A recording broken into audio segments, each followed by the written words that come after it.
Chapter 11. The bright morning sun is shining through the window. I go to nuzzle Hattie, but she's not there. And worse, this is not even her bed. Where am I? A quick glance around confirms the shocking reality. I'm in an empty room, trapped by the gate. Suddenly, I remember a horrifying dream. Hattie bossing me in here last night, banishing me to the gate. Wait a minute, did that really happen? No, Hattie doesn't boss. Hattie doesn't banish the gate. I begin tearing around the room. Pictures are flying into my head. Images too awful to be true. Could I have actually spent the whole dark night alone in this strange room? Was I really curled up on this hard wooden floor instead of in Hattie's comfy bed that smells like mint and vanilla? With no Hattie brushing my fur and singing best buddies as I'm falling asleep? Did I even sleep? I'm panting and shuddering. I can't stop racing in circles. It's worse than a nightmare. Finally, I get a hold of myself. There must be something I can do. I rush over to the gate. Hello, I bark. I'm in a boring place, and I can't get out. I bark and bark, but nobody is coming. I pause and listen. Are those the sounds of my humans shuffling around downstairs? I must keep at it. I bark and bark some more. When I stop to listen again, my tail starts going nuts. Footsteps are coming up the stairs. I knew my plan would work. I leap up, trying to peer over the gate. Those footsteps are getting closer, and then Hattie appears. Hooray, hooray, I bark, offering my head for the rub. But where is it? I fall back down. Hattie has her arms folded, her face a terrible mixture of irritation and disappointment. Why is she glaring at me like that? She definitely could use her adorable dog's help to get rid of that frown. I jump and jet, trying desperately to lick her hand. I have a great idea, Hattie, I bark, cocking my head in that cute way she likes. Let's go to the dog park and have some fun. She leans away. Stop it, she says in a sharp voice. I collapse in a heap of confusion. What is happening to my Hattie? My heart's so heavy, I might sink right through the floor. Hattie talks in a serious and scolding voice.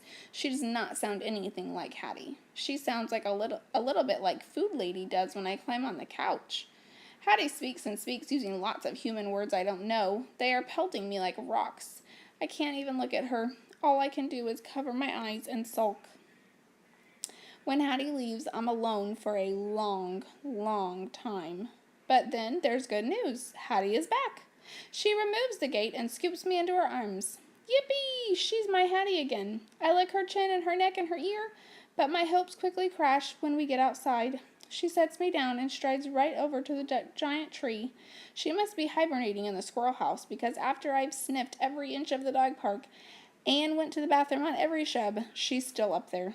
Eventually, there's nothing to do but sprawl out in the grass and listen to the fluty, chirpy birds and buzzing bees and wait for Hattie.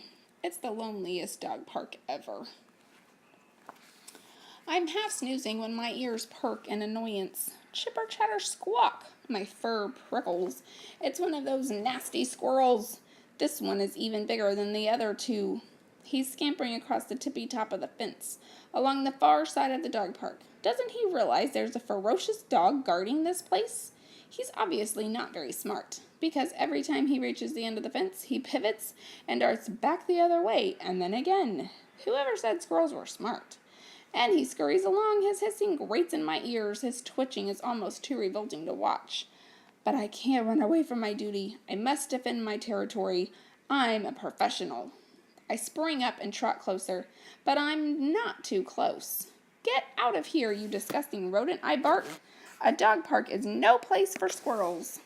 He's not acting the least bit intimidated. He stops mid-scamper and bares his squirrelish fangs right at me. Chipper chatter squawk, he reaches. The sound is pure evil. I'm a few paces away, but still within striking distance. I said go away, I bark with more urgency this time. Chipper chatter squawk, he screeches again, as if he even has a chance against me. Digging his vicious claws into the top of the fence, he thrusts his hideous face in my direction. He's going to fling himself right at me. I back up a little, every hair on my neck trembling. You're not welcome here, you cowardly beast, I bark. Now beat it before I destroy you once and for all. But my serious threats do not drive him away. Next thing I know, that little monster flies off the fence right into the dog park. As soon as his feet hit the grass, he scampers toward the giant tree. Ha! If that's how he wants to play, he picked the wrong opponent. I've got you now, you nasty creature. I barked, taking off after him. His fat, fluffy tail swishes tauntingly as he runs. I can already taste that disgusting fur in my jaws. I'm about to snap when he flees up the trunk in an ominous racket of clickety-clackety-clacks. Uh-oh, Hattie's up there. I paw the bark of the giant tree, gnarling and growling furiously. Leave Hattie alone, you menace, or you'll have to answer to me. Fortunately, the rustling and swaying branches tell me he has enough sense to avoid the squirrel house. I drop down in the shade and curl up for a well-deserved rest. Then my ears detect familiar sounds through the fence, the jingling of dogs. If only I could get excited. Is that you, Fenway? Patch's lovely voice calls. I slump a bit lower. He looks like he lost his best bone, I hear Goldie mutter. Poor guy, Patches says. It reminds me of the first time our sweet angel left the leashes on their hooks, forgetting all about them. You parked yourself at the door and sulked and stewed and didn't move, not even at supper time. Me? Goldie huffs. I believe you were the one who whimpered and carried on like a puppy when she went out without us that day.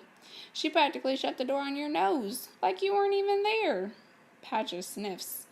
She ran out without giving us so much as a pat. Well, a dog can't keep living in the past, Goldie says. What's done is done. Patches sighs. Still, I can't help but remember the good times. What's the point, Goldie says, then calls over to me. Hey, Fenway, do yourself a favor and move on without that short human. You're only making yourself miserable. Have a little sympathy, Patches says. Can't you see the pain he's in? It's all too much to bear. Leave me alone, I cry. See, Patches says. Hey, I'm only trying to help, Goldie says. It isn't my fault if the little guy won't listen to my advice. There's advice, and then there's wise advice, Patches says. And I suppose yours is wise, Goldie grumbles. Fenway, Patches says kindly. We know from experience how hard it is to move on, but believe me, life without your short human isn't as bad as you think. That's your wise advice, Goldie says. Patches ignores her. Listen, Fenway, at first we couldn't accept it, but as time went on, we got used to entertaining ourselves. That's right, Goldie says. Instead of swimming in the pond, now we lie in puddles. You mean we splash in the wading pool? Patches corrects. Speak for yourself, Goldie says with a growl. I lie in puddles. In any case, Patches goes on, we found ways to adjust, and you will too. I want to ignore them, but a sense of fury rises up through my fur and consumes my entire body. In a flash, I'm charging over to the fence. Maybe that's working for you, I say, but I can never live without my Hattie. I am going to get her back. Now, Fenway, I know you're determined, but... Patches says, her eyes sad and wincing. Have you actually thought about what a gargantuan task that would be? Hey, maybe he's some kind of super dog, Goldie says with a sneer. I know you both think I can't do it, I say, but I can. I will. Maybe I just need more time, or better ideas, or something, but I'll do it. Just you wait. Would you listen to him, Goldie murmurs. I jump up and scratch the fence. And who knows, I say, feeling a surge of power. When I get my Hattie back, maybe I'll get your angel back, too. Patches gasps, but then her face falls. If only we could have our precious angel back, she says sadly. It's all I wish for. Too bad it's impossible, Goldie says, then looks away suddenly, like she doesn't want us to see her drooping ears. I know I'll do it. I have to. All I need is a plan.